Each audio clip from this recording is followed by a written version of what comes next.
Welcome, everyone. Welcome aboard the Citizenship. I say that because we're all deep in Admiralty jurisdiction. And so how many people here could tell me, we're going to start with the notion of transport tonight, because transport's a favourite one of mine. How many people can tell me what they think transport really means? A means to get from A to B, maybe? Good. Well, mechanised transport, vehicles, etc. Okay, vehicles. Just a means to get around. Okay. So transport, let's take it apart. Transport.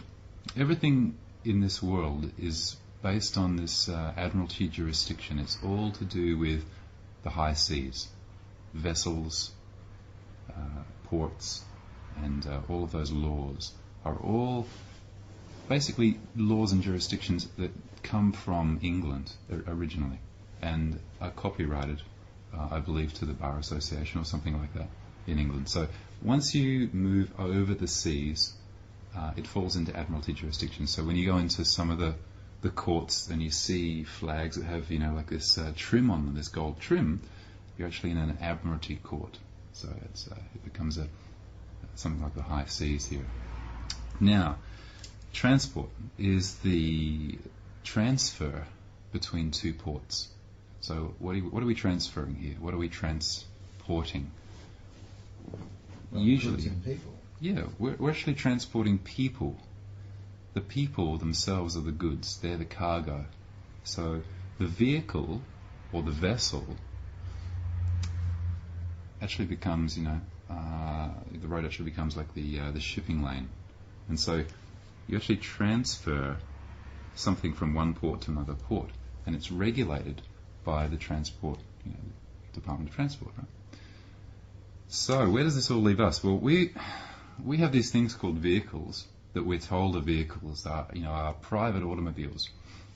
What they really are another type of vehicle or vessel to ship around the straw man. So we all have straw men. Does anyone here not know what the straw man is? I'm not that clear on No. what the Okay. definition Well, is. the straw man is probably the first place we should start. The straw man is your front. He's the all capital letter fiction that the governments and corporations create. This is where the matrix comes in. Like, there's the natural world, and there's the machine world. And the machine world, the digital world, emulates the natural world. It's the hidden world, and it emulates it in three ways, and that's with electricity, water, and salt. They're the three basic constituents of all life, and the machine world emulates that. And so you have Admiralty jurisdiction, you have circuit courts, you have charges, you have discharges, and all of the other elements that make up this machine world are based on the natural world. And so it's this kind of duplicate, so that we don't actually see it or know that it's there. So your straw man, this all capital letter fiction, is created when you're birthed. Okay, when you come down the birth canal, out of one vessel, you're basically docked. The cargo is unladen, and you're registered. The cargo is now in a new port, let's say. So you are registered with the government, and you get a number, and you're assigned an all capital letter version of yourself, the digital you. Okay, not the natural you. This is the digital you. And what the government does is it takes that digital you, and it creates an account, and that account is called the straw man. And the government uses that account as it takes out a loan, and it becomes a record of your future earnings. So, throughout your life, your straw man will be the transmitting utility through which all commerce takes place in your incarnated form on this planet. Okay. So every time that you move around or do anything, or go out in public, or go to a shopping centre, a centre of commerce, or any of those things, or drive or put into motion an automobile, or in this case a vessel or a vehicle, you're actually complying with, or you might have to go out and get a license and apply for a license, and all these things are regulated. But they are all public, and they are all a part of this system. They have nothing to do with the private realm, which is what you see outside. Parked outside is my private automobile. Okay. Now the private automobile isn't registered to the government because it's mine. Now if you notice on everyone's license plate, you'll see a number and you'll see a state, because it's licensed to a state within a government. So it's a particular allocation. Okay. Now all of those vehicles that you see on the road are commercial, whether they tell you that or whether they're not, but they're all commercial. Because when you drive, that's a commercial activity. You actually put into motion a commercial vehicle for the purpose of transporting one cargo or one person. What you're actually transporting is that straw man. You're responsible for that straw man. So when you see an ambulance racing down the road to save somebody, they're not going to save you. They're actually going to make sure that that straw man is looked after, because that transmitting utility is the real money that the governments have. That's the collateral that they use. They don't have any money. There is no money.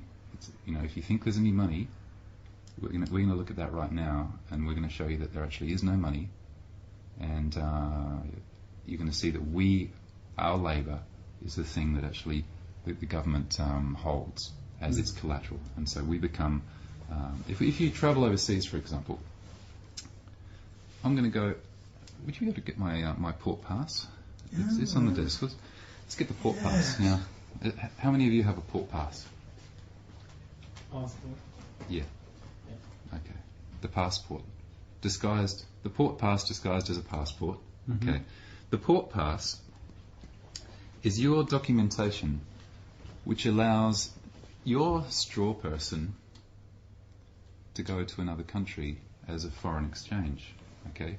You become the self-loading baggage. When you go to a seaport or an airport and you board a commercial airline, okay, you take your straw man and you show your details, your credentials, and it's an exchange. Okay, there's a commodity and it's being exchanged with another country. So of course, there's all these regulations and things.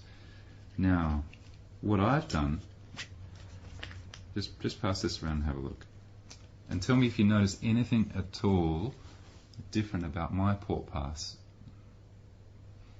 Now, while that's being passed around, I'm going to write down here something on this bit of this paper here. So this little piece of paper here is going to be money. This is going to become currency. I'm going to write down here $1,000, and I'm going to pass that over there. There we go. And I'm going to write down on this piece of paper here $100, and I'm going to give that to you as well. Right. Now, I'm going to ask you to sign your name on this piece of paper. And what we're going to do here is we're going to break down this interesting signature. Okay, now you hang on to that, and you give me back the $1,000 piece of paper. Right. What we're going to do here is we're going to create a little bit of a credit card facility here. Right. Let's say our friend over here, I'm going to be the credit card facility, the credit card provider. I could be GE, I could be any one of a number of corporations. This person believes that money is real. So he's going to come to me and ask me for $1,000 credit so that he can go out and perhaps purchase something else, which he doesn't actually realize has already been paid for. It's actually prepaid, because everything is prepaid by the labour of the people who create it. Right? Mm-hmm. We're not actually paid with anything of any value. And here's the point: there is no lawful money in circulation backed by anything of value. Okay? There's no lawful money in circulation backed by anything of value. It's all fiat. And so you never actually receive anything of value. You never get paid. And so if you never get paid, where's the taxable event? There isn't one. So, you're going to come to me and ask me for $1,000 of credit. So I'm going to offer you this credit card, Thank you very much. and I'd like to take from you your negotiable instrument. So could you please hand me your signature? Oh, you don't want the $100? No, not yet. All right. Yeah.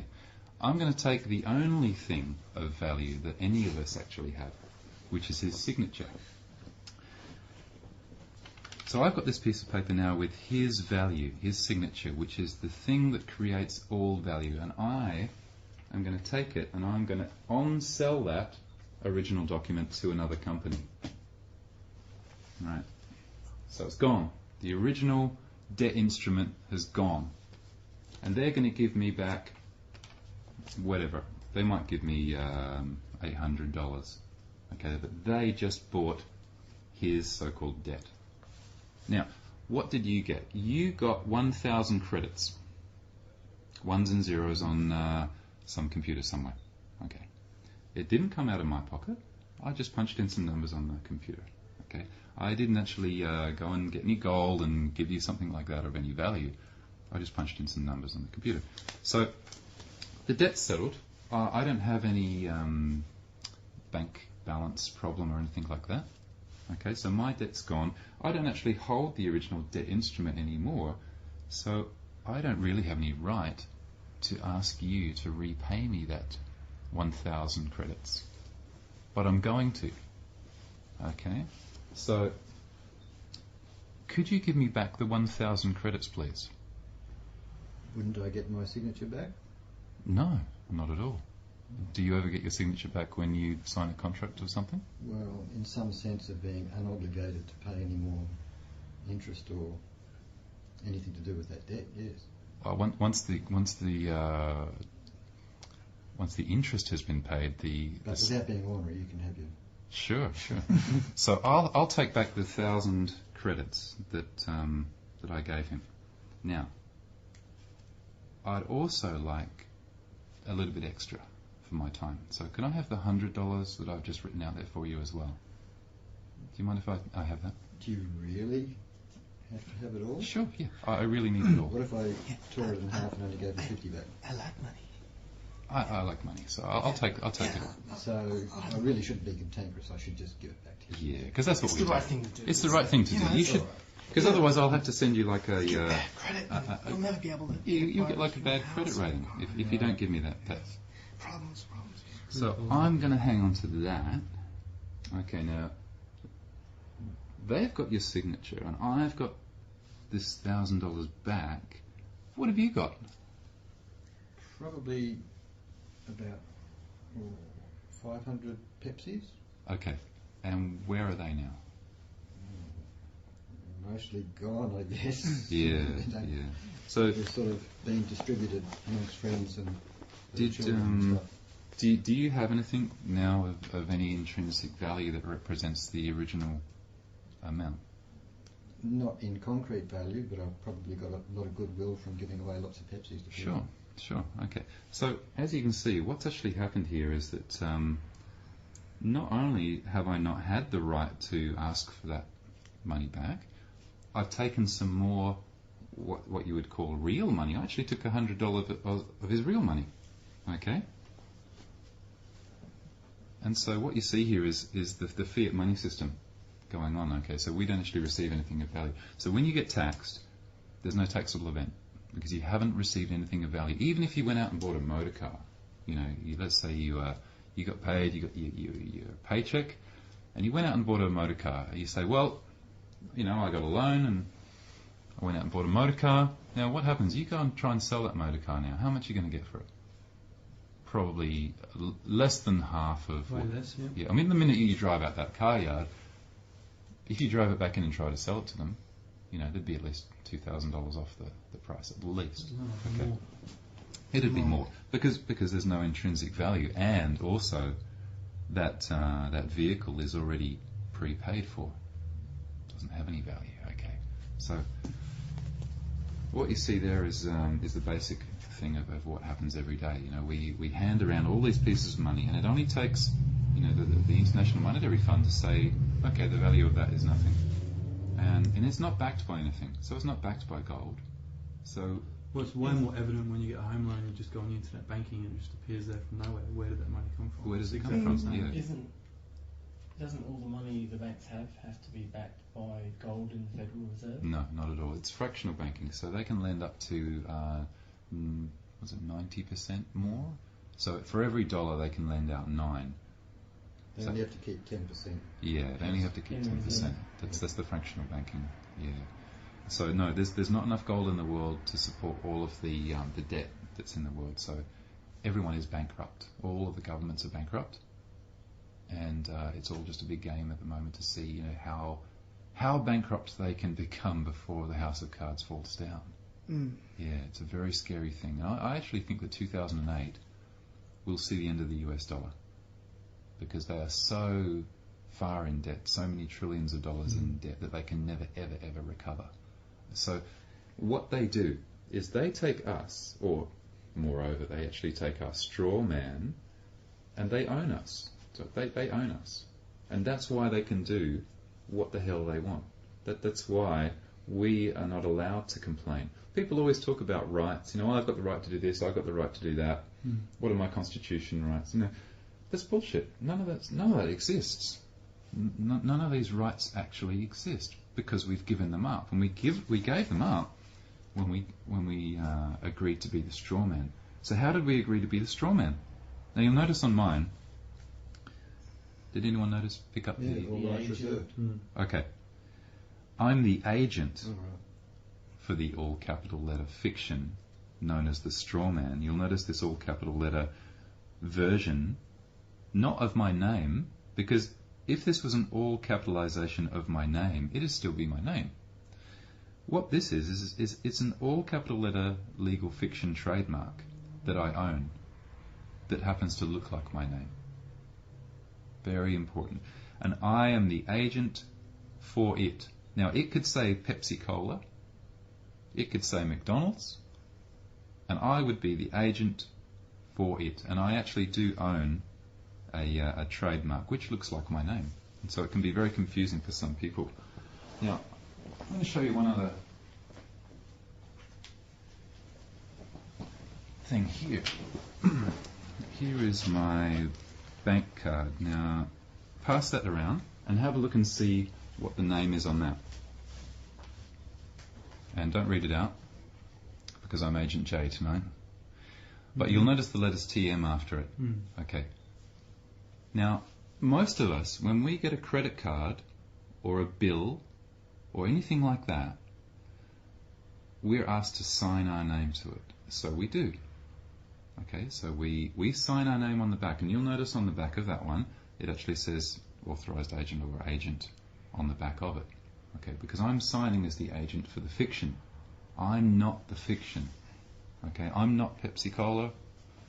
Okay, I'm not McDonald's, and neither are the people who own it. So I own the straw man. Okay, and that's very, very important.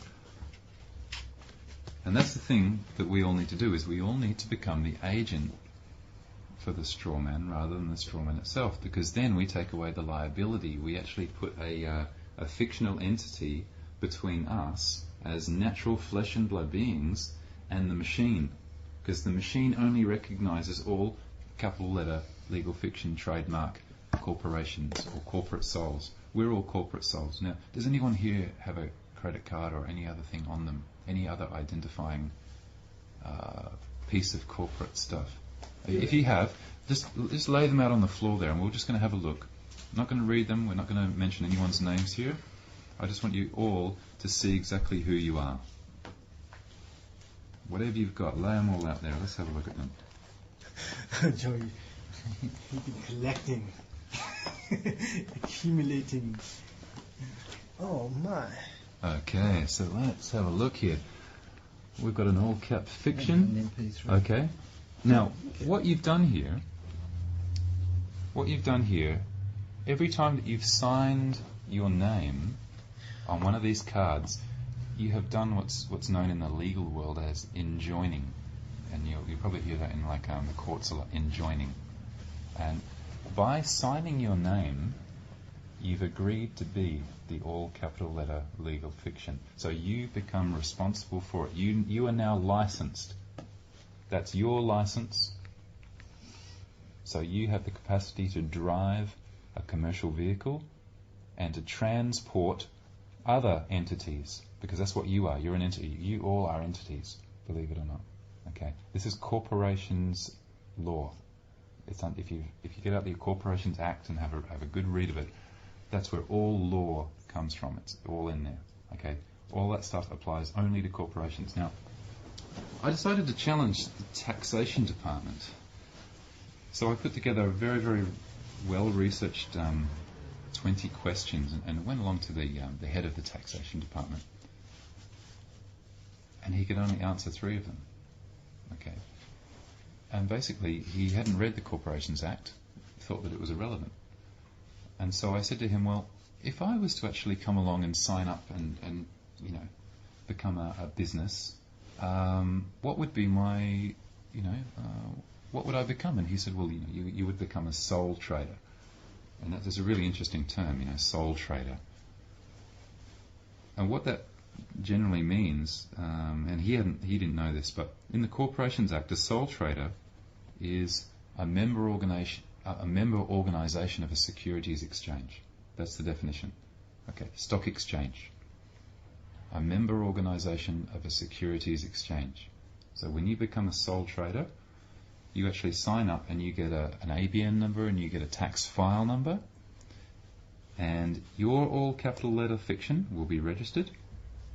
And if you sign your name to it, you enjoin and you become, and that's how you become liable for tax.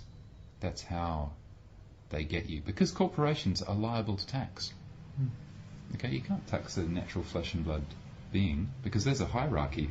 For those who believe in a God, or the universe, or whatever all that there is, that all that there is creates us, and we create governments, and we create legal fictions that create laws. There's a hierarchy system, and the way that this is structured is that one of those things can't step above the other one. We can't step up and tell the universe or God or whoever created all this stuff what to do. Same, a government or a fiction can't step up and tell a natural flesh and blood being what to do, but it can tell another entity. And so, in order to get us into control, into subversion, the governments must get us to become an all capital letter legal fiction. And that's what all of you are. So that's what I'm So seeing. does here. that happen at birth, or does it happen when you become It usually happens at birth. with a birth certificate? Yeah, because that birth certificate is what registers you and creates the account and allows them to take out a bond, and they register that bond that goes on the stock market. It might get pooled with a whole lot of other bonds. So this process that you've gone through, can you start that when your child is born? Can you Yeah, tell absolutely. them? Can you start off by saying they're not an entity and they're not going to have a birth certificate?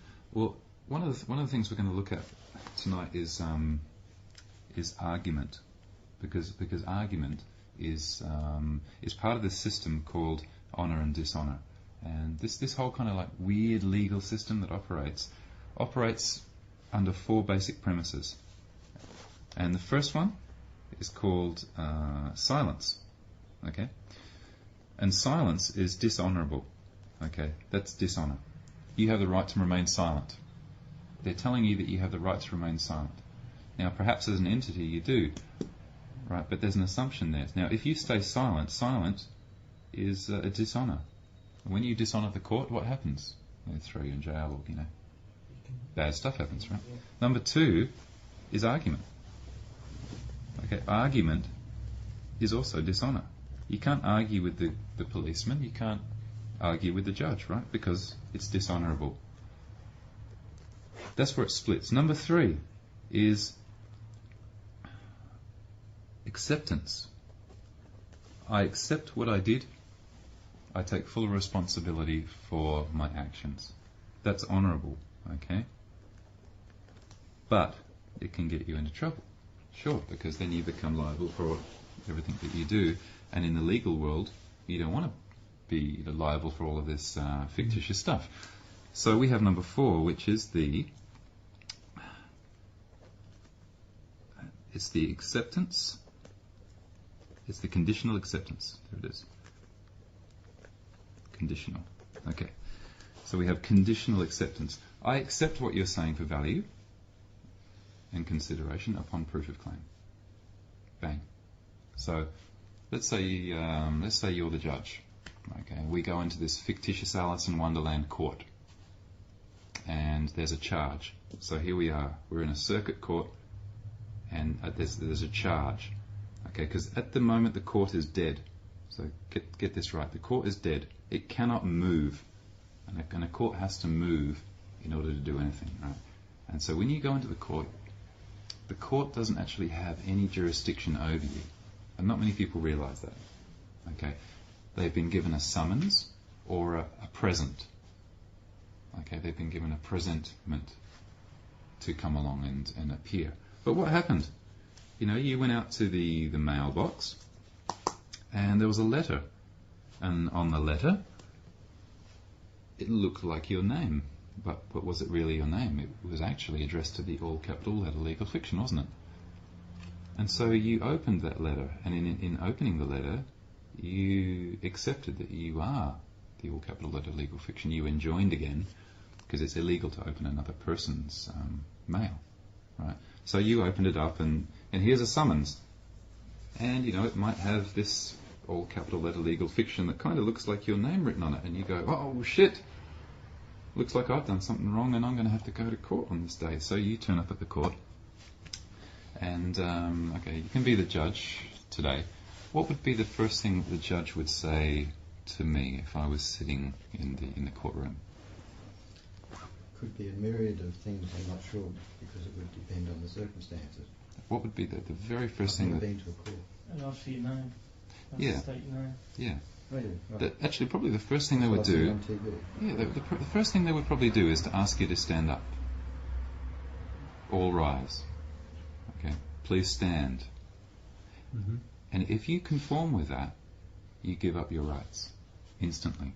You become subject to their jurisdiction of this fictitious court, because you've given away all of your natural common law rights just by doing what the judge said to do without any argument or anything like that. So the judge says, you know, please stand, and everybody stands, okay, and that's it.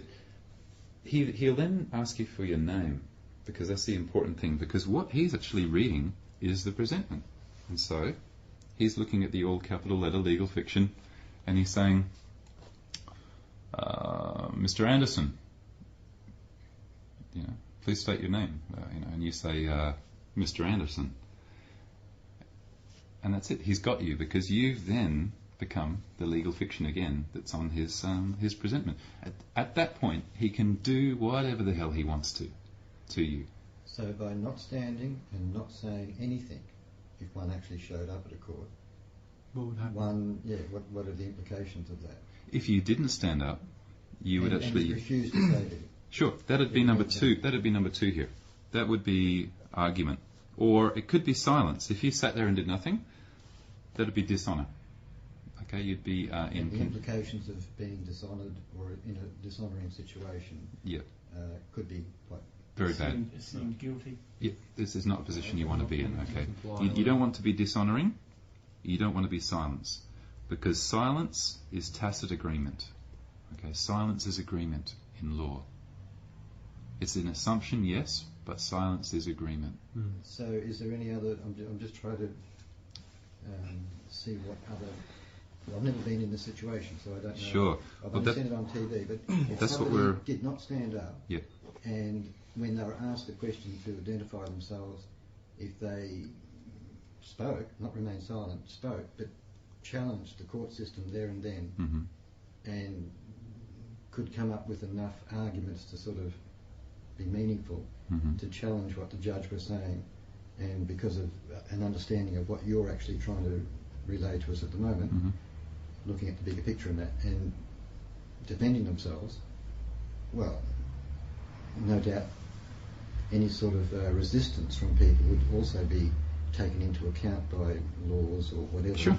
And the judge would have some sort of recourse of action. But I mean, what sort of situations could an individual resort to actually directly challenge exactly what you're saying.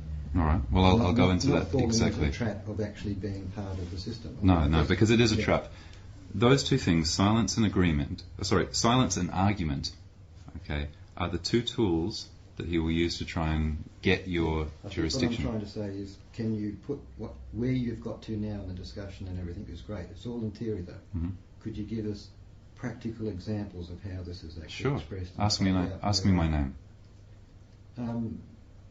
Agent J, what's your name? Your Honour, I shall give you my name upon proof of claim that you have established jurisdiction over the matter pending. Good. Okay. Or, I shall give you my name upon proof of claim that there is a controversy before the court. Right. That would be really throwing it back in the face of the judge. Sure, Yes. it's the hot potato thing. He's thrown the hot potato at you, and you just pass it on back to him. Because at that point, he doesn't have jurisdiction, right? And so what you just said then, what does it actually mean in layman's terms? What that means is that I will do what he's asking me to do, because you have to do what the court asks you to do, because you're in Alice in Wonderland. Okay, so you have to do something. You can't be silent, and you can't argue. So you're left with conditional acceptance, which is your remedy. It's your private remedy, right? And so you do what he's asking you to do, or you give him something that he's asking, but on your terms. So, if you ask me to stand up, okay, please stand, I would say to the judge, I shall stand, Your Honour. However, I do not waive any common law rights, nor do I grant in personam jurisdiction. And then I stand up. Right. Very good. Okay. So I have done what he's asked me to do without doing without getting into trouble, But basically. not unconditionally. Yeah, there's You've always a done- condition. You've gone to the judge, but you put your own conditions on. Exactly, it's conditional acceptance. Mm. Now, the judge might say to me, he might, be getting a little bit aggravated by now. He might not even understand. He probably does, but he might take his little piece of paper out and wave it up and say, "What's all this about?" Okay, now what would you do then? Do you say, well, okay, well, I don't know, it just looks like, a piece of paper and there's some charges. Well, if you did that, you'd be answering his question, and he's got you. Okay, he's got jurisdiction, and then it's game over again. So, at every point turn in the road, there is an answer, and you only have to listen to what the judge is saying, because everything that the judge is saying is an offer. So you could say to the judge, I accept your offer to assume jurisdiction, Your Honour, upon proof of claim that you have established jurisdiction over the matter pending. Or if he's asking you, what's this piece of paper about? There are a myriad of them. I could go into a great many of these rebuttals. So you could actually challenge the judge to verify that the judge is in a position to even be challenging you Sure. in a court of law. Sure. And play that game. Yeah, I mean, he could say, But well, does that not just delay inevitable results from this sort of interaction where you just end up really pissing off the judge? well, you can't Not piss him off, really. really. I mean, he's trying to get jurisdiction over you, and if he doesn't get jurisdiction over you, that's it. The court case is over with. Now, what we're going to have a look at in a second is actually preempting that with paperwork, which is what I do. I don't go to court either. I preempt it with good paperwork. So when you get your presentment in the mail, I either send it back as incorrectly addressed mail fraud, return to sender, or if I decide to open it, perhaps as the agent for the all capital letter League of Fiction, I will actually write a letter and take it into the register of the court. Okay, with my 2 lines. I accept your negotiable instrument for value and consideration upon proof of claim. It's a 1 line. Okay, because at that moment in time, that presentment is nothing more than hearsay. It's all hearsay. Okay. A lawyer is an actor. A lawyer is a third-party intervener into a private agreement, usually, right? But they're a third party. They have no knowledge of what happened. And so they rely on hearsay, they rely on argument, they rely on controversy. And until there's controversy, a judge can't step in and adjudicate. So you have to stay out of controversy. Okay, you can't create an argument, because as soon as you create an argument, somebody can come in and adjudicate over that. Yeah. Can we just do a little backtrack and just look at the common law? Yeah. Because that's like the basis of like our natural rights, isn't it? It is, yeah. That is the underlying, and there's also other corporate legality that's been layered on top. Yeah. It's like a layered building, okay? And literally what happens, when you go up in that law structure away from common law, which is ground level common law, those are your inalienable rights that nobody can take away or change or do anything about. They're what they call your God-given natural rights. You were just born with those. You have the right to journey on the common ways of the land in your private automobile, uninterrupted, unrestricted, unmolested. Bang, that's it, over. No one has the right to come in and step in and say, pull over, I'm going to give you a fine, you were speeding, why weren't you wearing your seatbelt? Unless you're an entity, right? And if you're an entity, forget your rights. You don't have any, because you've got the rights that they've given you, which has nothing to do with common law. Okay, that's probably the next tier. So when you go into court, the court steps up. Okay, you've got the higher court. You've got the low court, you've got the high court, Supreme Court. Every time you go up and up and up, you get further and further away from common law, and they can't hear you anymore. Okay, so you can't bring common law into the Supreme Court. Where's my rights? I'm challenging. Where's the Constitution? And you'll hear judges say, he'll bang his little gavel down and say, if I hear any more about the Constitution in here, I'll hold you in contempt, because you can't bring the Constitution into this, upper echelon of law, because it doesn't exist. This is completely fictitious corporate law up here, and it is the furthest thing away from natural common law remedy that you can get. Okay, so we've all got to stay in our natural, our natural remedies down here. Okay, so we don't go to court. Well, I don't anyway. I don't go because my paperwork is good enough to preempt or basically challenge them, because they still don't have any jurisdiction. They don't have jurisdiction. They don't have proof of claim. Could you prove that I was here tonight? If I was to punch you right now, would you have proof? What would be the proof of claim that I was to punch you? Just other people seeing it? Sure, hearsay.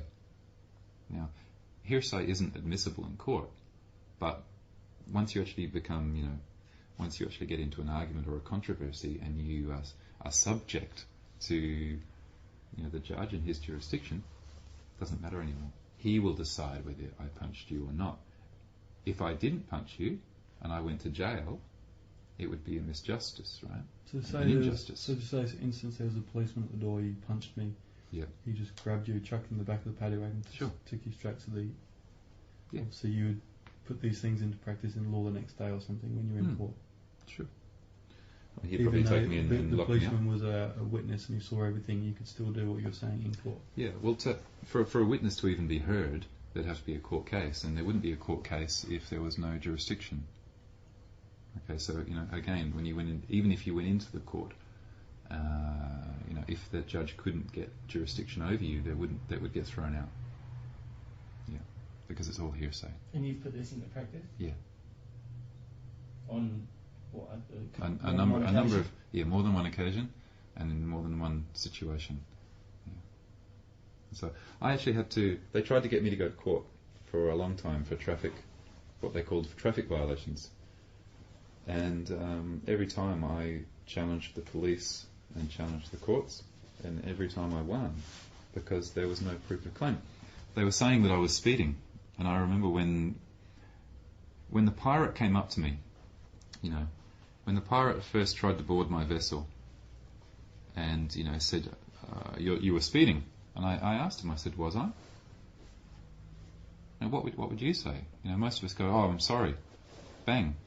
We enter the argument. We enter the controversy. But I don't. I actually take away the presumption. Okay. Oh, was I? So it comes back to him to prove that I was.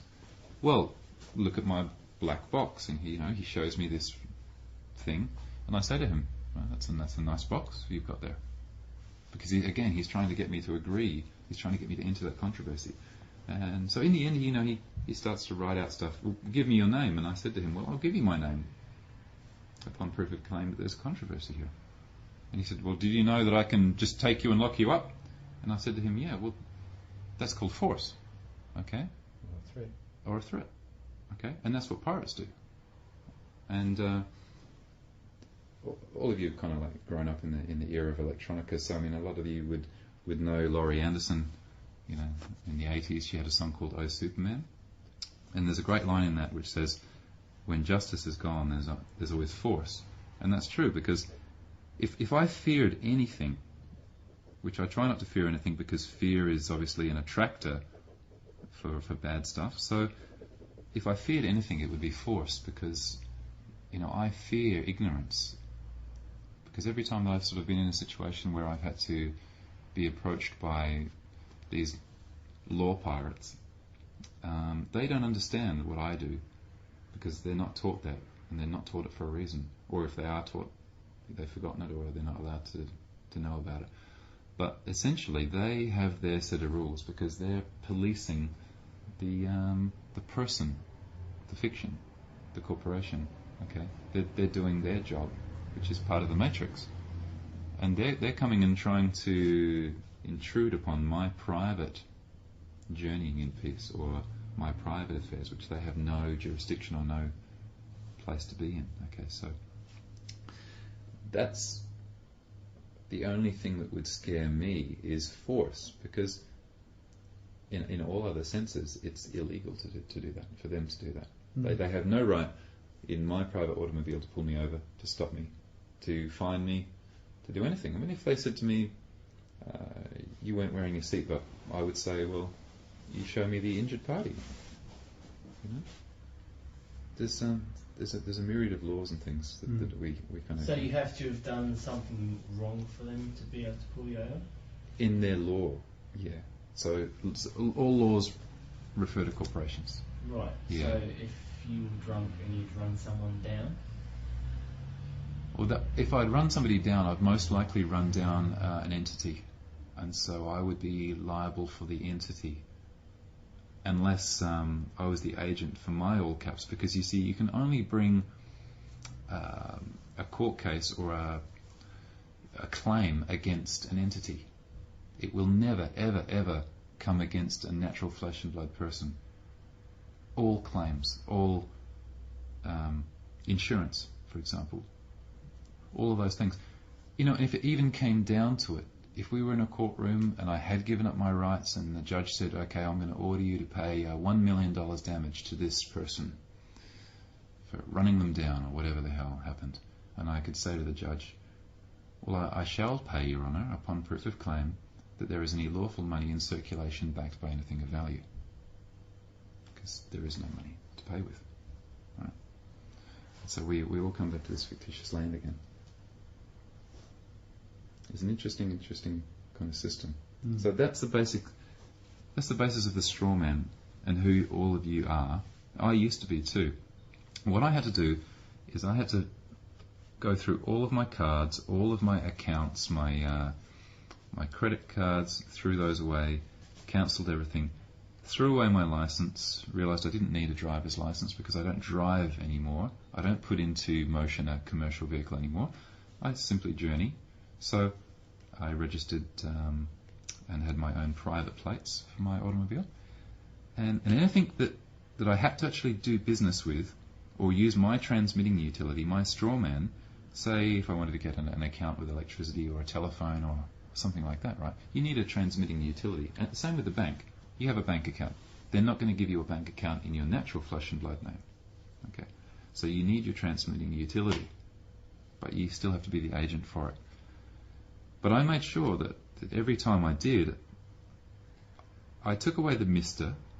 because a legal fiction, is not gender-based. And I always made sure that the TM, the trademark, went on the end of it. And so I slowly, bit by bit, reassembled all of my cards. And when it came time to get a new port pass, I made sure that I put the all rights reserved, agent signature on there. And they weren't going to give that to me. It took me an hour of talking to convince these people that was my signature. An hour. I was surprised that it literally didn't take you years. Yeah, well, I was in there for a couple of hours organising the passport, and when it came time for them to actually accept my signature, that's what took an hour. Where they say sign here, and I signed, and that's when the trouble started. So, and what were they saying to you? You can't do that. You can't sign like that. Then they actually went out and researched my past passport from years ago and said, you didn't sign like that before. So I actually had to say to them, whose signature is it? It's my signature. I sign how I want. Who tells you or the government who you are? So they asked me for, in the end, they asked me for a proof that, I signed my name like that. And so I was able to pull out other documents or other things which I'd gotten beforehand, which are much easier to get, like your library card or something else. And I said, look, that's how I sign my name. I'm the authorised agent for the legal fiction that happens to look like my name. And so they gave it to me. A very, very unique situation to be in, especially now because Japan has started to bring in fingerprinting.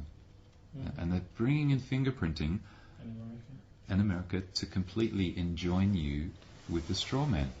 Okay? Because when you go and, they take your photo, they put the fingerprints on there, it runs through the machine, and up comes the all capital letter Mr. blah, blah, blah, blah. That's you. You so are. What happens in Australia when that comes in your case? Well, I'm still the agent. So it can have, that's my photo, and that's my signature, but that's a piece of IP that I own. Yeah, but will it still have your photo, your fingerprint, and that signature? Sure, as the agent for. So adding electronic fingerprint to one of these documents has no. It's not an issue for you. Not an issue for me because I'm still. This is a document that I'm signing as the agent for a legal fiction. There's a separation there. Yeah, so I create the separation. Yeah. A very, very important separation because the government can come along. I mean, the government owns your house.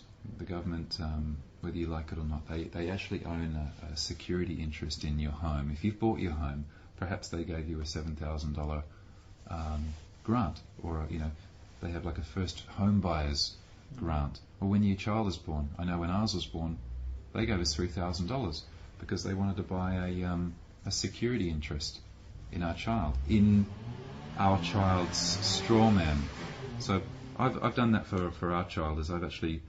I've always signed as the agent for him. Okay, so that when he grows up, he will be his own agent. Okay, for his legal fiction, because you need the legal fiction in this commercial world to exist. Otherwise, you can't do business. You can't earn any money because they've created this whole weird fiat legal system, which is like this giant matrix. It's like a big game that you have to have a piece. Yeah. To move around and play the game with. Yeah, but you can, by having a transmitting utility, you can stay out of the liabilities. I mean, I've got a private agreement between myself and the transmitting utility, whereas it holds me harmless against all claims. So if any claim came against that all capital letter fiction, I'm completely okay.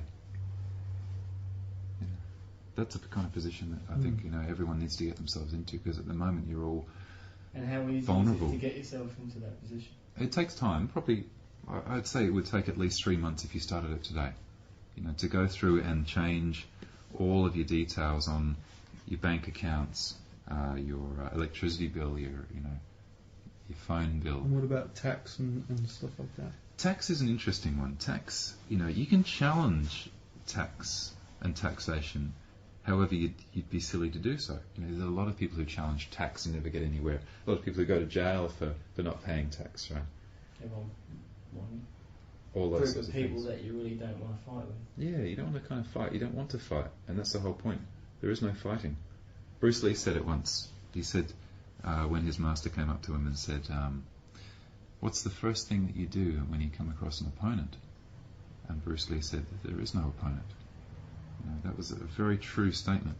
I never understood it at the time, but I do now, because if you create an opponent, then You've got to fight them. you've got to fight it. There's no fighting. Hmm. So, is there any questions in regard to, now you all understand basically who the straw man is, and we can probably move on to something else. Okay, what should we cover next? Was that all just the straw man? That was basically it was an introduction to the straw man, who he is, how he got there, and basically how you guys interact with the corporations and the governments. Yeah. So larger corporations or people that are very high up use this exact system to get. Yeah, it's all set up to use the all caps. It's all set up. So when I went along to the library and the lady tried to subvert the system, I said, okay, I want you to put it in with the upper and lower case in my proper common English, common law English name. So she did that. But it still printed it out in all caps. All of them, in every situation. I've tried the banks, I've tried in every situation, it still comes out in all caps. And it's not an error, and it's not a machine fault. It has to be that way. Okay. Yeah. The United States of America Corporation, for example, is a corporation. It's not a country. Okay. Its jurisdiction is the 10 square miles of Washington, D.C. Okay. It's a Masonic city on its own.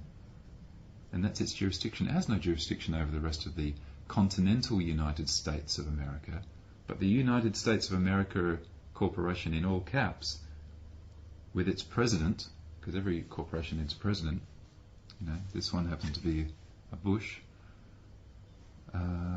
has no jurisdiction over the continental United States and its in its citizens.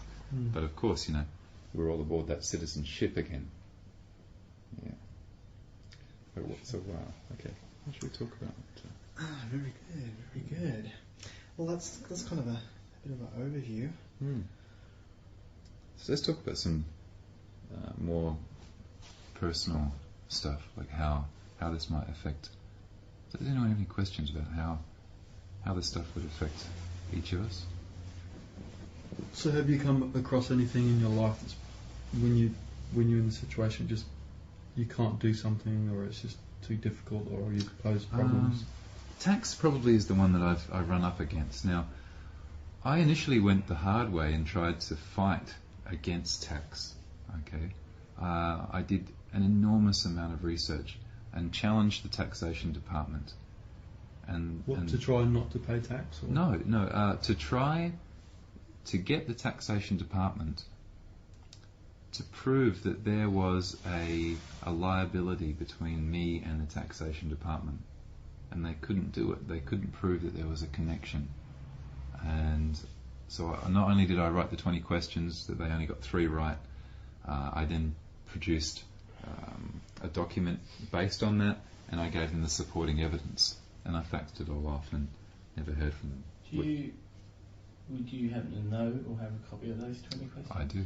I have all of those on my Would machine. I be able to get a copy? Sure. Is there someone I'd like to put them to? Sure. You're welcome. Yeah, I'll get Rodrigo to forward them. I've got them probably as a document file, so I can send them to you. Yeah. Oh, lovely. Yeah, they're very interesting. But when I realised that there was no lawful money in circulation, it kind of discounted everything. It kind of made it all funny to me, because I realised there was no taxable event. Anyway, so bang, there's one sentence and the whole lot's gone. So all that research that I did was just bollocks. Yeah. So getting back to the credit card thing, just for a second here. A friend of mine was $47,000 in debt. I was $5,000 in debt before as well. So I'd known I followed the process and I got rid of my $5,000 debt. And a friend of mine said, "Can you do it for me?" And he had $47,000 in debt. 40,000 of it was a home loan to Bank SA, which is St George Bank, and 7,000 was to GE. Now, I'd already dealt with GE. I knew what goes on at GE, and so I knew how to handle them. It was a piece of cake, right? So it took all up, I think it was around 2 months to completely wipe his debt clean. And in the beginning he was very skeptical, and everyone, like his mother, was saying, don't do it, it's not going to work, it's not possible. Even my parents, would say that. And I had to explain all this stuff very carefully, and I said, look, I'm not going to do anything wrong at all. I'm not going to put you into any harm, and we're not going to do anything illegal. All we're going to do is ask some questions and see if we can get an answer. So I wrote for him a half-a-page letter asking basically 4 or 5 questions, and I can give you a copy of that letter. Actually, I should probably grab my laptop right now, and we'll just take a momentary break. I'll grab my laptop. So have you Yes. read more and further into actually doing this? Yeah, well, there's a huge amount of documents that relate to all different sectors on this, Yep. because basically Agent J has been studied this full on for a couple of years to get a handle on it. You believe me, I did my head in. So did someone introduce you to this? Or? Yeah, Tristan actually introduced me to this, and he sent me, interestingly enough, this this document. I forget what the name of it was, but it was by Mary Elizabeth Croft, and it was on this whole proof of claim thing, and how, I think it was called Cracking the Code, or How I Clobbered the Banks, one of those sorts of things. When I read that, it just blew my head off. I was just like, oh shit, I can't believe this stuff. It was like somebody had woken me up from this bad dream. It was exactly like The Matrix, And so when I studied that, I then just went off on an incredible journey of having to know and research everything. So I just was downloading, and studying laws and corporations acts and all of this stuff. And I came kind of full circle. And then earlier this year, she actually bought my CD, bought my DVD. I had a letter from her. And so I emailed her and was asking her some questions. And she mentioned something about a case, a court case that she was involved with. And I offered to help out. And so it turned out the lady who I'd initially learnt from ended up asking me for advice. And so I ended up giving her some stuff that she didn't know about to help her out with her court case, which was about proof of claim and things that she didn't know about. So that was really cool, because she'd been doing it for 30 years. Mm.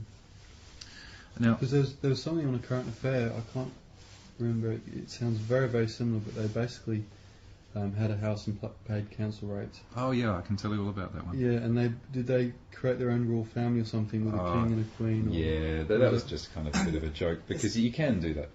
Basically, what And is that's incidentally, I think that's why the media gave it coverage, because it was, trivialised the whole Yeah. thing. Yeah. Made it like a little make it a joke. novelty. Yeah, People just go, oh yeah, sure, you can do that.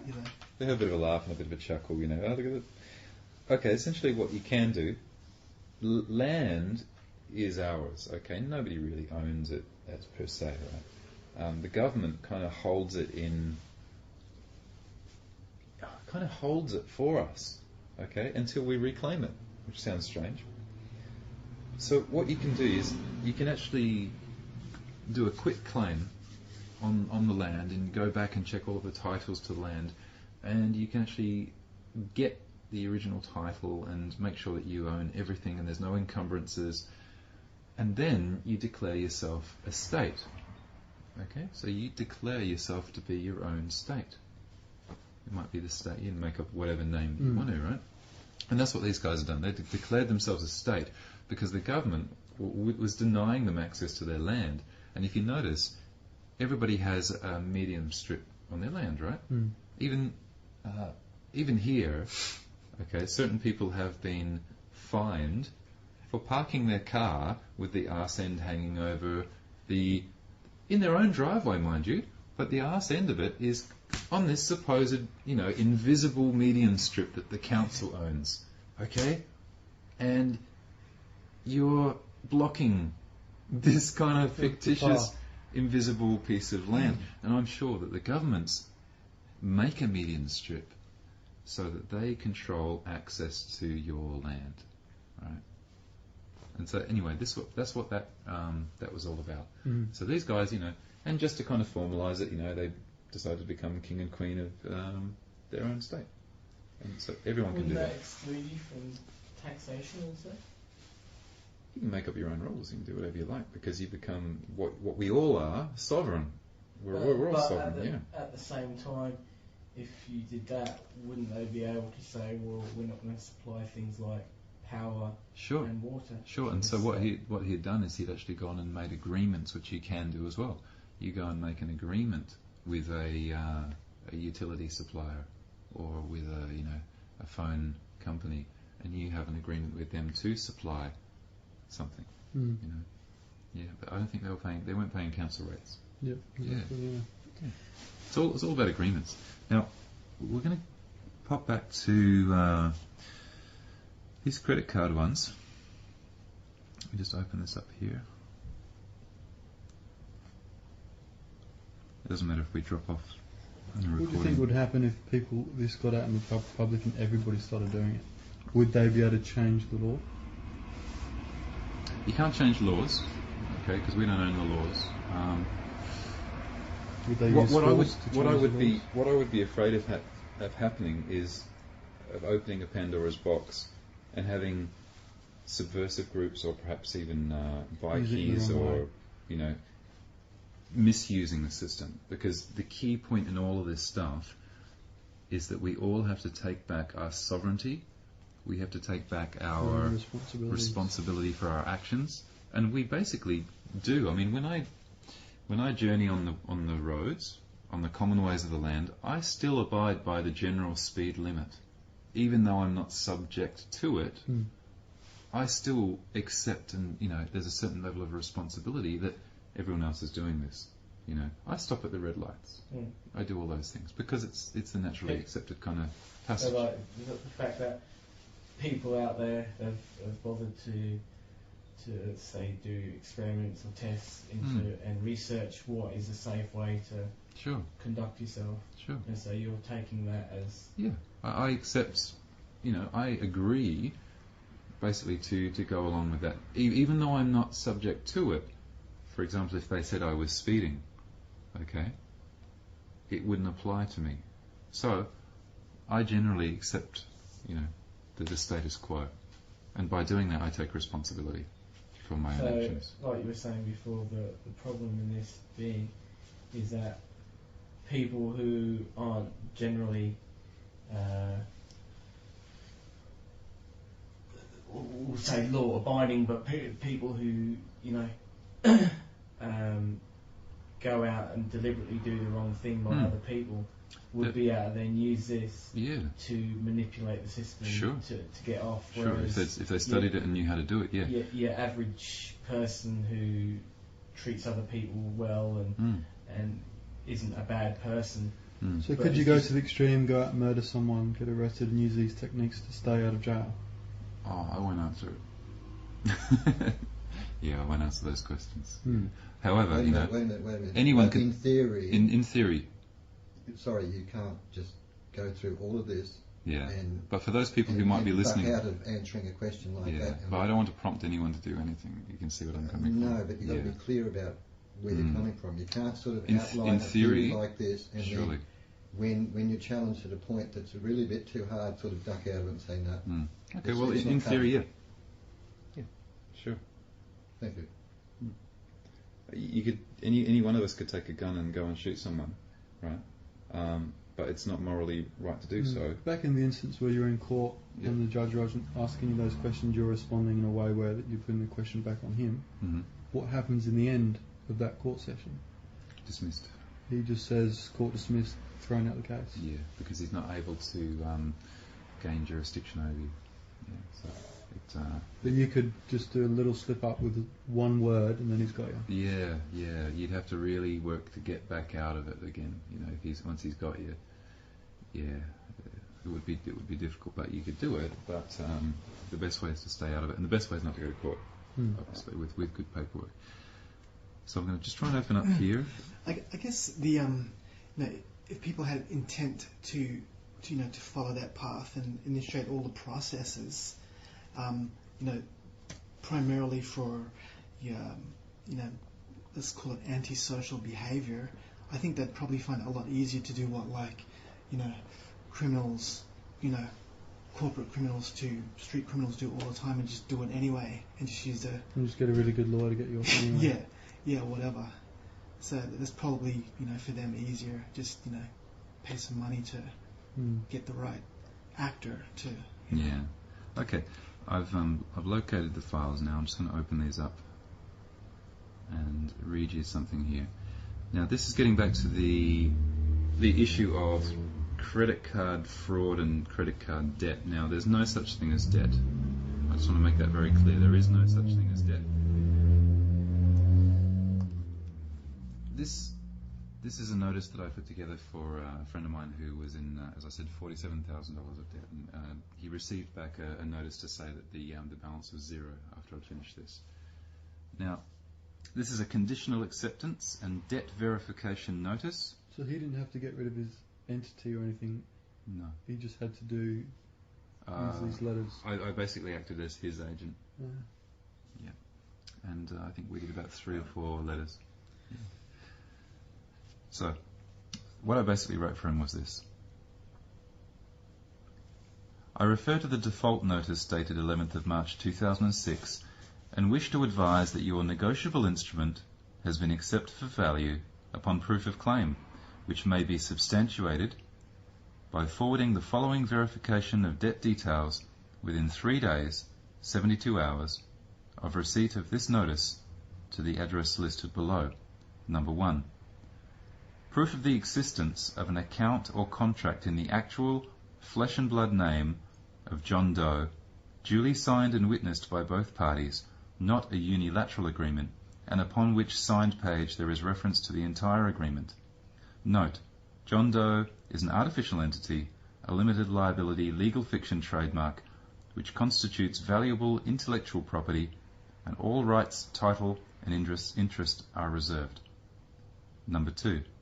Proof of claim that you are the current holder of the original above-mentioned debt instrument and that it has not been on-sold to another party. Remember I talked before about the debt being on-sold. They no longer have the right to claim. Number 3. A copy of the actual accounting whereby Bank SA has incurred a loss of the alleged debt. And number 4. An invoice, not a statement, for any amount of money allegedly owing or owed to Bank SA by John Doe. Now at the bottom of there I've got a disclaimer. So here are the things. Now I know that they can't provide any of those, and these things vary. Sometimes I like to put on there as a number 5, proof of claim that there is any lawful money in circulation backed by anything of value, because that really fucks them up, right? Can I say that on the air? Fuck up. Yeah. Hell yeah. There's a disclaimer. Sorry? So you could go out tomorrow into a bank, get a $500,000 loan, go buy a house, and then send all over these letters and be rid of the debt but still have the house? We come back to force here, because what they would attempt to do is to extort the physical property away from you, because there is a certain maxim of law of ownership, you know, finders keepers kind of thing. So what they kind of do in those things is they try to hire people to take away the property away from you. It's all about ownership, physical ownership of something, right? Plus, I would say that they also own the deed that you don't actually have the deed yet. Right. Okay, so it's a difficult situation in those sense. It would be different if you had a credit card and you'd gone out and bought something and they couldn't actually physically locate the item to try and repossess it, during this period of redemption. Yeah. But you were saying his was a home loan. Could they not try and take the house? Sorry, I think his was actually a personal loan. No, he was actually wanting to get a home loan. So he was wanting to make sure that his credit card, I guess his debt history was clean. And I'll come to that in a minute, which is the cleaning part. Because obviously once you've actually gone through all this process and no one's been able to provide you with proof of claim that there is a debt, what they do is they discount it all, they sell it, and they report you as a bad payment. Right? But nothing actually happens to you. And so you do end up with a bad credit rating. What you end up with is a note at one of the credit reporting agencies that says this is a default payment, okay? Because their books didn't balance. So what you do is you write another letter. This is the final stage in the cleaning side of this. You write a letter to the credit reporting agency and ask for your credit history, and then you challenge them, okay? Because they have no idea, right? They're not even the third party. They're like the fourth, fifth, or sixth party here. So they have no idea of what's right or wrong. So you actually challenge them to provide proof of claim. And if they can't do that, they have to basically correct the incorrect record. And that's how you clean it up afterwards. Okay. And if they choose not to for some reason, they just say no. Oh, so well, we're they not going can't. to. I mean, even Can you challenge them and say, I want to challenge you in the courts and use the same process against them in the court? you don't even need to go to court, actually. There are places that you can just sort of go and say, well, this person is reporting. They're not allowed to incorrectly report things like that. Even a debt collector, if you ask them to stop bothering you, and they don't, every time that they bother you and don't provide proof of claim, it's instantly $1,000 fine. Okay, and most people don't know that either. So, it's very interesting.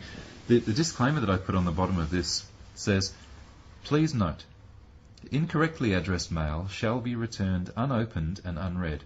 Any and all correspondence from this point must be by mail only. John Doe does not authorize the recording of his voice at any time for any purpose, nor does he consent to being contacted by telephone, and shall enforce his copyright rights in all instances such as copyright infringement or trademark violation. No authorization for the use of John Doe TM, all caps, is implied, granted or permitted. John Doe, all caps TM, agrees to hold harmless John Doe, the natural flesh and blood man, for all claims and liability under private contract between the parties. So there you have the complete. They cannot enter into that at all. And basically what you have here in these situations is a failure to state a claim upon which relief can be granted. Okay. So we've done a number of those now, and it's been successful in every time, and not once have any of the credit card companies or the legal agents or the debt collectors been able to provide one instance or one iota of any evidence that there is any debt. So we didn't actually do anything wrong. We only asked some questions. We said, again, here's the conditional thing. They've sent you a statement. They can't send you an invoice because there's no money, right? If you ask them for an invoice, they can't do it. So they send you a statement. And you say, okay, well, I'm happy to pay the alleged debt upon proof of claim that there is one. Right? You try and get these guys to provide proof that there is any debt. Forget it. It never happens. And have you got any idea how many people are actually doing this, or I is think there like there's quite a few people in America now doing this. Quite a number of people. And in America, they've got this thing called the UCC. For all those people who are listening in America, which is the Uniform Commercial Code. And you can actually register your straw man using the Universal Commercial Code I think it's the UCC1, and you fill out the forms and you register. Basically, everything that you own comes under this filing, this UCC1 filing. It's an agreement which basically states that you are the owner of the right, title and interest of everything that you have, including your straw man. Okay, so they have that system, and a lot of people who are onto this redemption thing are doing it. They're doing it that way. In Australia, we don't have UCC. I don't know what we have here. I've been trying to find out, but I don't think we even really need to do that. So have you come across other people that have done it? Not many. I've heard of one or two in Australia, but it's pretty new here. So it is quite cutting edge. And why do you think it's quite new? I mean, obviously, people could have been doing this for 100 years. Yeah, How come it's just coming out kind of It's information I suppose control. the internet and Sure. Yeah. I mean, we're fortunate that some people are, can get information out, and it slowly gets around, but it's certainly not mainstream. And if it does become even remotely mainstream, it becomes a joke. It's made to look ridiculous. I did hear of one case where some people had put up a sign outside of the house and they weren't paying rates because they were going through the same process. And I think it was in Toowoomba. Yeah, it was on the Foreign Affair or something. And do you think it's a good thing to get this information out? A good thing that more people do it, the better? Or is it I do now. more people are aware of it? Yeah, I do now at this particular time because of what's going on with America and the whole. We come into the Bilderberg, the Trilateral Commission, all of the New World Order. We basically whatever people kind of say New World Order and they go, oh, and it's all like George Orwell, right? But there is a New World Order. Absolutely. Yeah, and it's formed by all of these corporations and entities and basically all of the people who run the world. All this stuff filters down through the media. There's only 6 people who run all of the media in the whole world. There's only 6 people. And I've got a map of that somewhere on this computer amongst all the other stuff. But it lists all of the control of the radio stations and the... It's very evident, very obvious at the time. Yeah, the newspapers and the print, and the media. So there's only 6 people that actually run that. Filtered through those 6 people. And we probably won't go into the D.L. Abraham stuff or the real New World Order stuff tonight, but that's another really big deep hole that we've been researching into. It's a very, very so at this point in time, I can see that the New World Order's plan is generally population reduction by 80%. That's generally been the consensus of what they want to do. They want to reduce the whole population by 80% by whatever means. Okay, but when they come around to your house and knock on the door, they're going to be taking the straw man away for sure because they can. They can declare a state of emergency, as they do in America. Over there, they have this scary thing called FEMA. FEMA will come knocking at your door and they'll take you away and put you on a truck and they'll lock you up in a FEMA facility, right? Because they can. Yeah. That's force. That's not law. That's force. Yeah.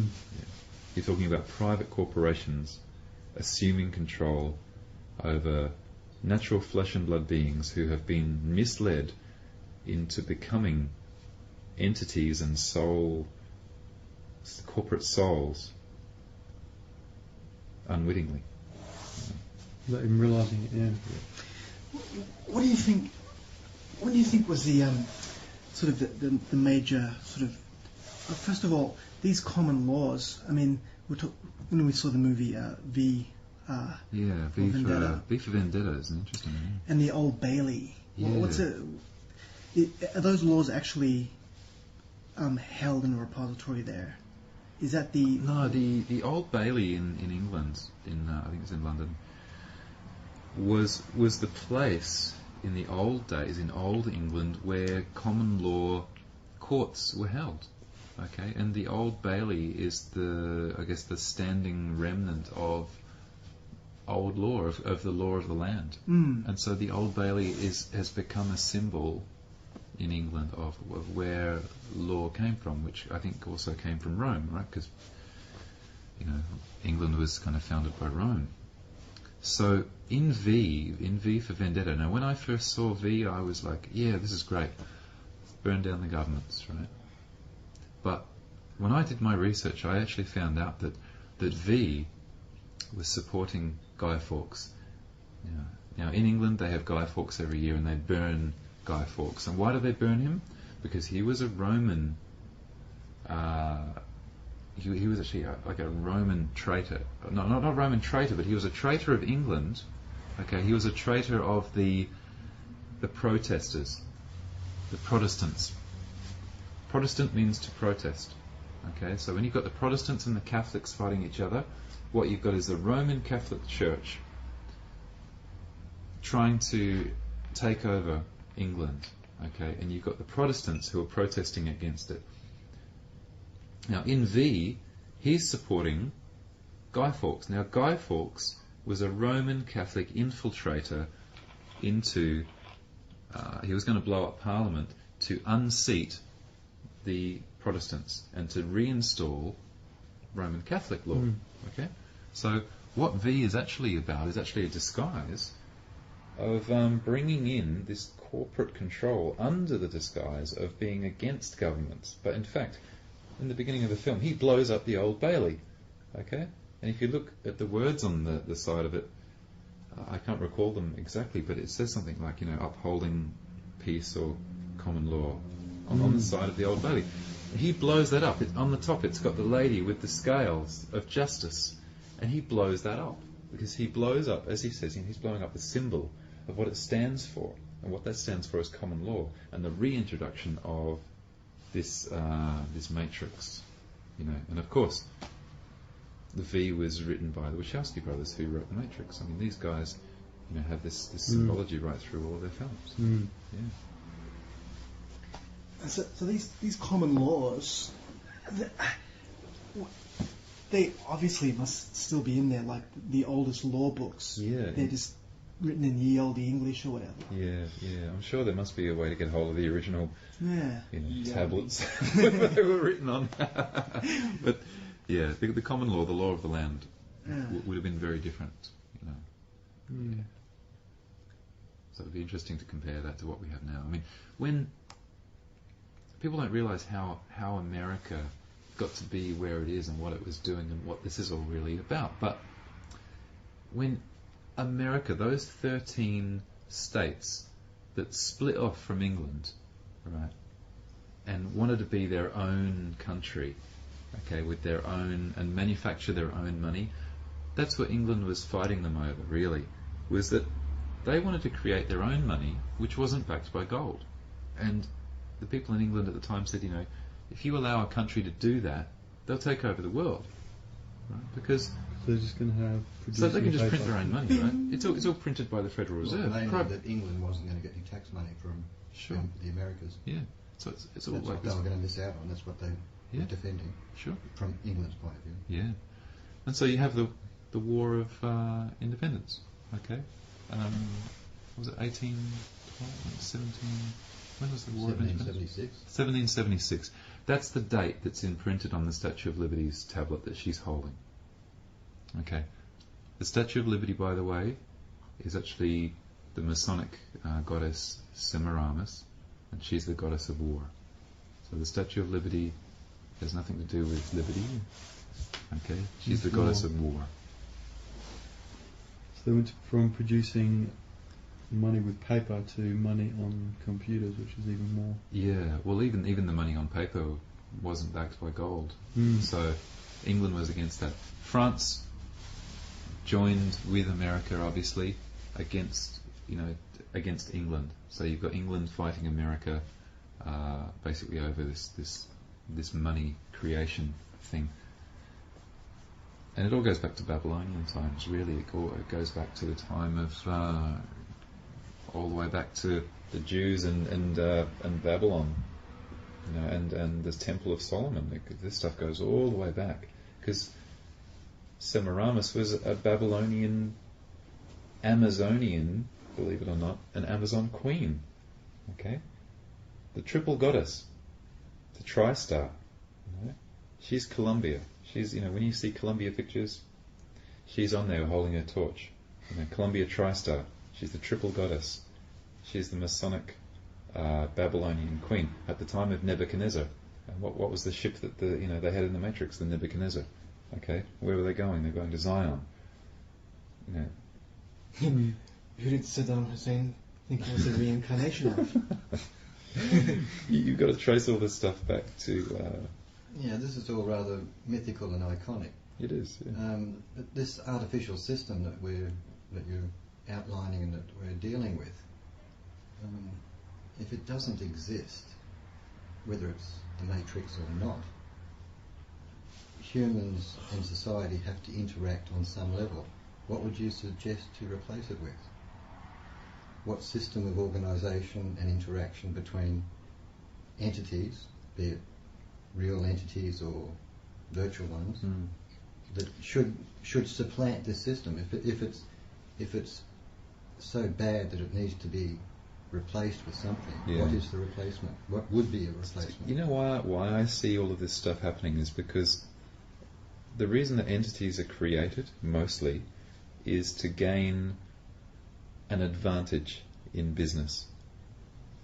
So IP, like intellectual property, McDonald's, Coke, branding, all of that IP stuff, right, is the creation of artificial entities to create an unfair advantage in the monetary corporate world. And so what this system does is it's the regulation of artificial entities. And so that world is real. It is real in the sense that it has a life of its own. But for us to interact with it means that we have to have some kind of transmitting utility. But to replace it, in the old days there was trade, and a lot of people have tried to bring in trade, like barter card and all those sorts of things. They try to bring in a system where there's a fair exchange. I'll give you my sheep for a bushel of wheat, or that they used to have systems of fair exchange. And the only time that taxes and things came in is when you had a liege lord, who owned the land, and he would get you to do labour in his land, and you would pay taxes for the upkeep of things, and it was apportioned. But tax is no longer apportioned; it's become this artificial thing. So if we were to replace it, we'd have to go back. Does it need to be replaced as well? Is another question. Like in my particular case, my whole world and my identity is in my hand right now. I'm not actually disappointed or disapproving of that. I haven't actually. Today was the first day I actually went to a bank and got cash dollars. Yeah. I wouldn't say this year, but certainly very, very many months. Yeah. I run my life through my credit card, my financial life. Yeah. And I'm perfectly happy with that because I don't have to deal with the cash stuff or whatever. Sure. And most the people fact are. that if I do it this way, the one benefit of it is that every transaction I make is automatically recorded. Yeah. I don't have to account for anything personally. I don't have to use cash. I don't have to deal with the fact that I do or do not have actually cash on me or whatever, as long as my bank account's got a certain overhead in it. And mainly, all of those transactions are recorded. So when it comes time to actually deal with tax and stuff like that, the paper trail's already there. Yeah. I don't have a great sweat about anything. I don't have a great problem with anything. I can appreciate everything that you're saying. Yeah. But personally, I actually don't really have a great problem with the current system. To the system, And It's very if easy. anything, I would somewhat object to actually spending the extra amount of overhead that I would have to invest in to fight against it, as you would be. I don't want to spend 3 months actually changing my identities Yeah. because the ones that I've got, I'm actually perfectly happy with. Sure. Well, it does So cause. in other words, that's what I'm saying. But What if you look at it would on be a- a reasonable thing to replace the you don't. current You can keep situation? your perfect system that you're using, and that works for you. Yeah. You look on a bigger level with multi-corporations that are lending out your money at 90%, and the corporations are getting bigger and stronger and more control, and we're staying stuck and happy where we are using our credit cards. We're stuck in a position down here, and this system could be replaced and be more fair, with them not be the laws sort of benefit them and they're getting richer and bigger and the kind of thing. And taxing your money, like the government actually taking tax away from you and saying that it's using, this is the funny thing, and people kind of get up on their high horses sometimes and say, well, you know, the government uses my tax and, you know, it builds roads and all that sort of stuff. That's bullshit. We build the roads. The people build the roads, right? They don't use the tax money. Or the only thing that our tax does is it goes toward paying off the debt to the International Monetary Fund, okay? And everything else is created by the governments as fictitious cash, right? But when you hear people say, well, you know, oh, my tax money is paying for you dole bludgers, that's not true. It's not at all. That's far from the truth. So, but the government is taking your hard labour, paying you pittance for it. You know, whatever job that, you know, we're all doing. I mean, if you're working for $50 an hour, I mean, if you think about it, that $50 or those 50 credits that you get, if you got $50 an hour, and you know, not many people get $50 an hour, okay? You think about that, an hour of your time on this planet, of your life, blood and sweat, and then the government comes along and takes out 30% or whatever it takes out of that, right? And you get given nothing. You don't get paid in anything, right? So you get nothing of value for it. And even if you bought something of value for it, what would you buy it with? You'd buy it with the private credit of the International Monetary Fund. You'd be buying it with these pieces of paper. Not with your hard-earned cash. Yeah. Not with yours, because there is no money. All of that, all those dollars that you think are yours that might be sitting in your wallets don't belong to you. They're on loan from the International Monetary Fund, and you pay tax because you're using them, right? And at the end of the day, if they said they're not worth anything, you can forget it. Now, I spoke to the bank manager of St George Bank a couple months back. And that is a system that should be changed. Yeah. And I said to him, is there any lawful money in circulation backed by anything of value? And he said, well, of course there is. No. And I said, well, what do you own of value? And so, you know, he goes, well, you know, blah, blah, blah, blah. And I said, yeah, but none of those things have any intrinsic value. They don't retain their value. I said, what do you have that retains its value? He said, well, I've got a gold ring on. Right? And I said, okay, what did you use to buy the gold ring with? And he was silent, because he suddenly realised that everything that we own is bought with the private credit of the International Monetary Fund, right? And that gold ring is absolutely useless once he gets hungry. Yeah.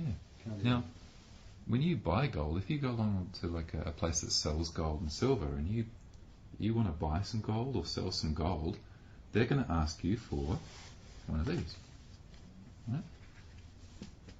Now you go along and try and give them one of these and see what happens. Now I'm going to show you this.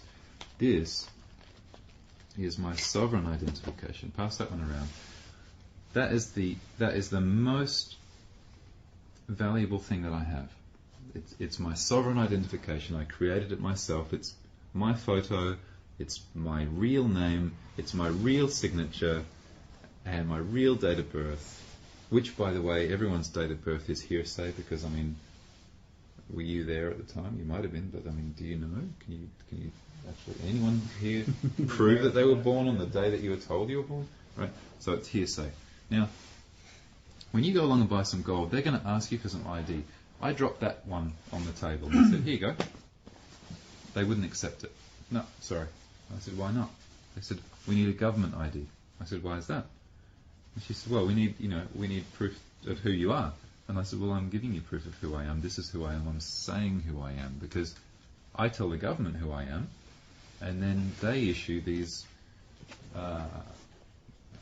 second-hand documents, okay, which say who they think I am based on who I've told them that I am. So here's my birth certificate, and here's who I am, and they won't accept it. They have to have your all capital letter legal fiction, because they have to do business with the straw man. They can't do business with a natural flesh and blood being. Okay, and so that transaction is recorded. And if you buy gold, what do you buy it with? You buy it with the private credit of the International Monetary Fund, which isn't yours. And so they can just go and take back all this stuff if they wanted to. Mm.